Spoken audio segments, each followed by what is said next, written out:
Our next guest speaker is Jim Oberweis. Mr. Oberweis has an undergraduate degree in political science from the University of Illinois and an MBA from the University of Chicago. Jim is an entrepreneur. He has started 3 mutual funds, 2 stock brokerage firms, and an asset management company that today manages over $2 billion in growth stock assets. In 1986, he purchased the then 60-year-old family business, Oberweis Dairy, thanks to the ice cream today, a processor of the finest milk and ice cream produced anywhere in the world. In the last 12 years, the company has grown from 50 employees to over 1,000 today, and from $5 million in sales when Jim bought it to $55 million today. The company had 1 ice cream store in 1990. Today, it has over 43, with several more under construction. Jim is chairman of the board of both Oberweis Asset Management and Oberweis Dairy. Jim?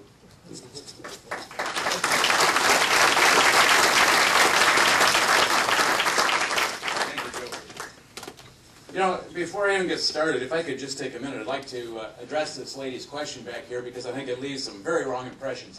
If companies earn millions of dollars and don't pay corporate income taxes, first of all, I don't think that is a prevalent situation, but if they did, fix the tax law. That means that we as a state have written a law that allows them to do that. Fix that law. Don't add another layer of bureaucracy, another layer of tax on that. You know,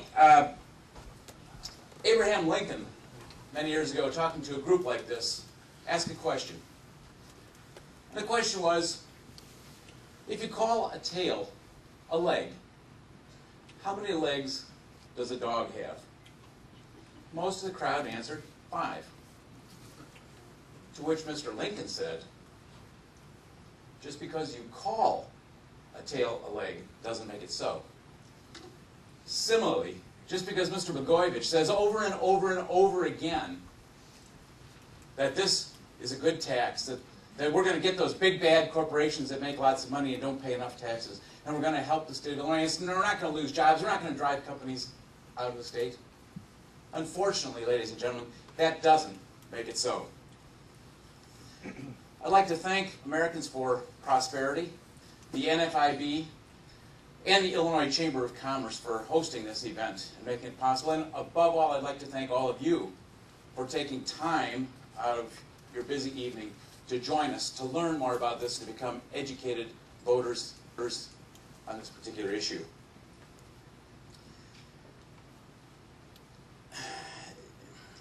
You know, I've been criticized by the press for many years, and I am shocked that the press hasn't been out, that the Tribune and the Sun-Times haven't had articles out that this was a tax designed by Jim Oberweis. I mean, there are 2 or 3 exemptions. What are they? Food, Oberweis Dairy. Securities transactions, Oberweis Securities and Oberweis Asset Management. How could I ask for anything more? It sounds pretty good, doesn't it?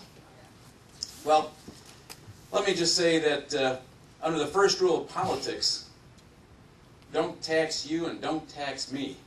Tax that guy under the tree. I should be very happy.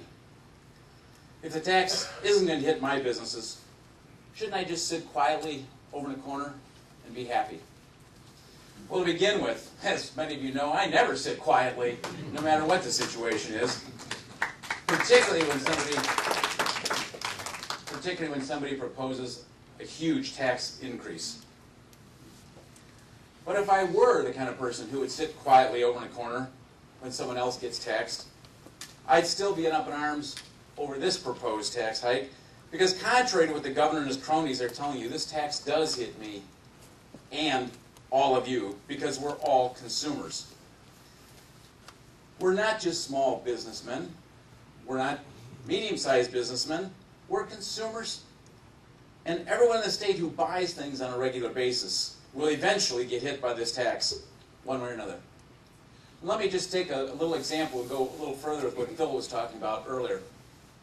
Assume for the moment that Oberweis Dairy was not excluded from this tax. Think about this. We buy milk from farmers. Farmer would pay a tax, gross receipts tax. We then process that milk, pasteurize it, put it in a bottle, and we sell it to, for example, Jewel Food Stores. Jewel Food Stores would pay again a second tax on the same milk. Jewel then sells it to one of us as a consumer. we pay a tax a third time on this very same milk, this very same product.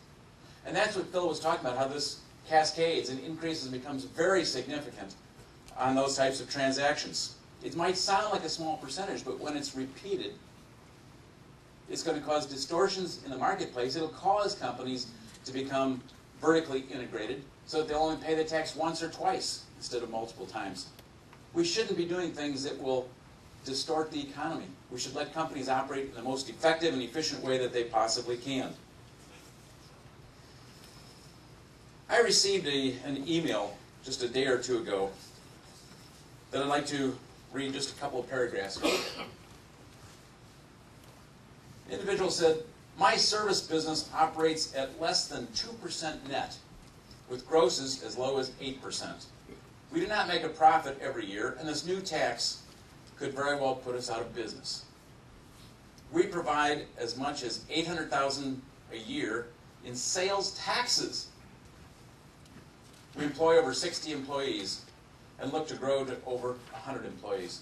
Let me tell you, this story is true all over the state of Illinois. We're going to drive many companies out of business if we allow this to happen, and it's just plain wrong. Any way you look at it, as Phil said, the fundamental truth remains the same. Businesses do not pay taxes, they collect the taxes. And while they pass the tax increase on to someone else, to the ultimate consumer.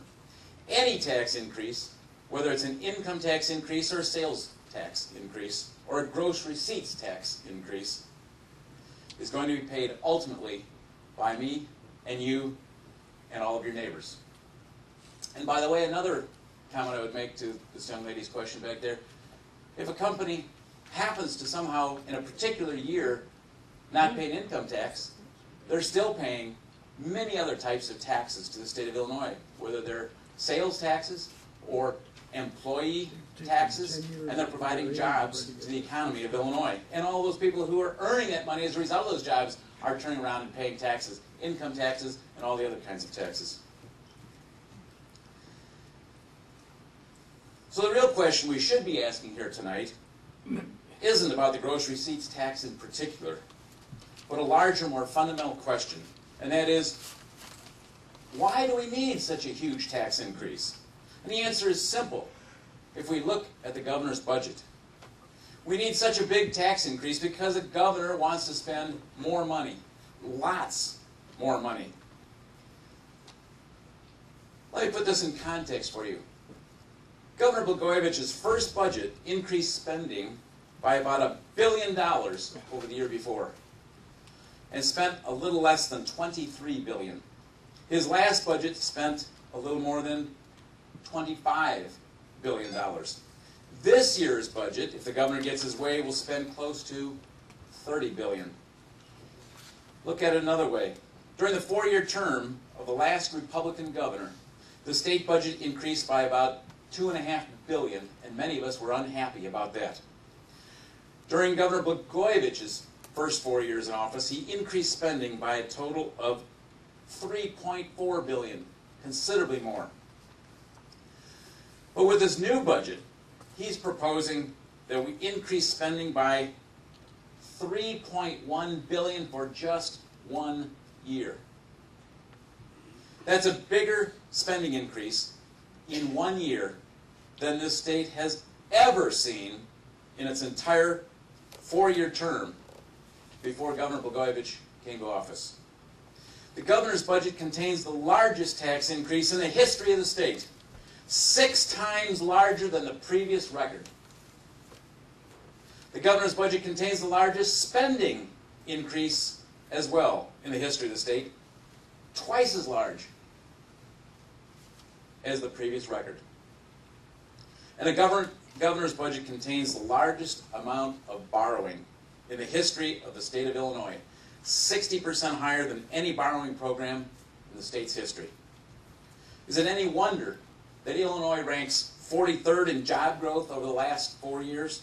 Is it any wonder that Illinois ranks 44th out of 50 states in the Forbes magazine ranking of the best states in which to do business? During the last 4 years, Illinois businesses